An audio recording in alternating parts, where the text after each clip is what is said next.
Pozor, do Trnavy príde futbalová elita Európy. A okrem toho, pre tých, čo chcú riešiť svoje mentálne zdravie, sa v Trnave otvorilo nové centrum. Koho to zaujíma, sledujte tieto dobré správy. Poďme na to.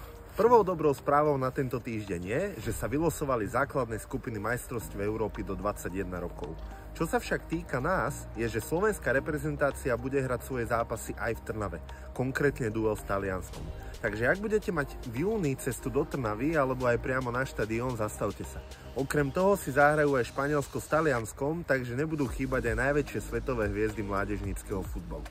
Druhá dobrá správa sa týka úplne iného súdka a ide o mentálne zdravie. Zdravá župa vo svojom areáli na Študentskej ulici predstavila nové psychosociálne centrum. Tu v tomto centre sa okrem psychiatrickej ambulancie bude nachádzať aj psychologická ambulancia, takže aj ľudia vyhľadávajúci napríklad terapiu budú môcť od januára 2025 využívať